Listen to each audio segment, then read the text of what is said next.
Oh my gosh! Nakakaiyak silang lahat.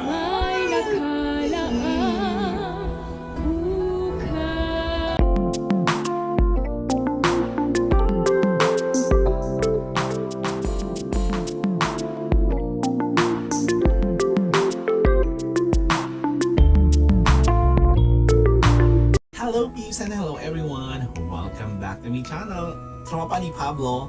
Ayan na, ang gagawa natin ng reaction video for the final four, for the boys finals. Eto na, humabol tayo sa dulo. Syempre, kung bago pa rin sa aking channel, please subscribe and hit the notification bell and comment down there. Simula nung kay Makmak hanggang kay Hebron, naiiyak-iyak ako kasi nakita ko kung paano yung push nila para makuha yung championship, as in inilalaban nila hanggang dulo. So yung tropa ni Pablo naman, tignan natin kung paano inalaban hanggang dulo. So let's go sa now.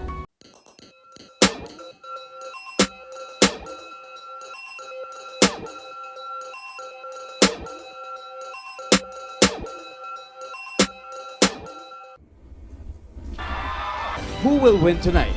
Dito sa Eto grand na. finale ng The Voice Kids.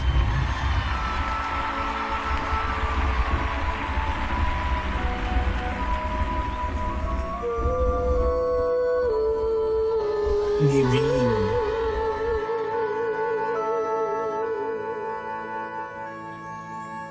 Huwag damdamin ang kasawian.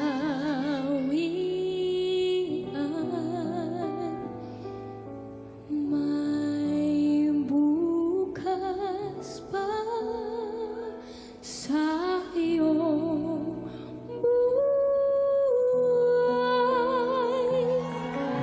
Sa daigdig ang buhay ay kaniyan.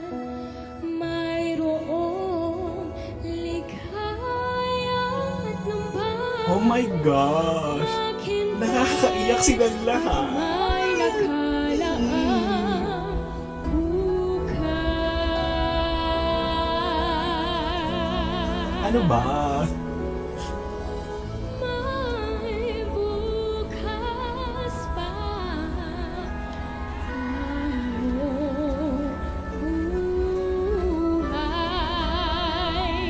Tutulungan ka ng Diyos na maglalang.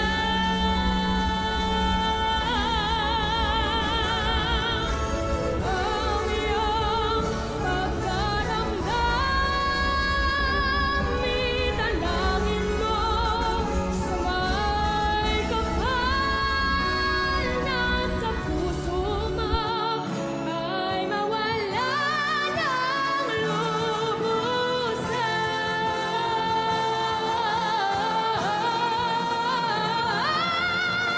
Ang iyong pagkaramdam,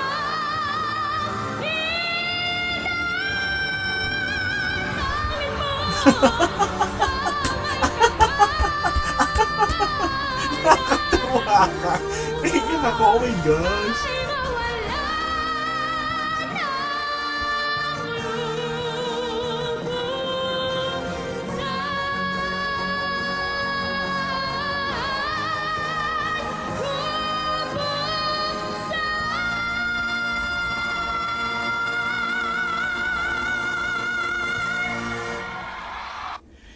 Sa kanilang apat, walang tapon.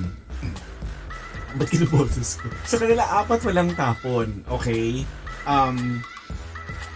Kay Billy, as in si Winces, ang panghatak din, panglaban din. Yung kay Julie, sabi ko nga, charm ang panlaban nung kay Julie. Charm talaga. Hindi ganun kabigat yung boses, pero charm lumalaban si Makmak. Hebron, Mistel, pampuksaan ng boses, pampuksaan ng performance. Yung kay Pablo, nagulat ako ng bonggang-bongga. Oh my goulash. Pero sabi ko nga, baluarte ito ng apat na coaches. So tignan natin kung sino ang may matinding baluarte para ipanalo ang laban na to. So tignan natin yan.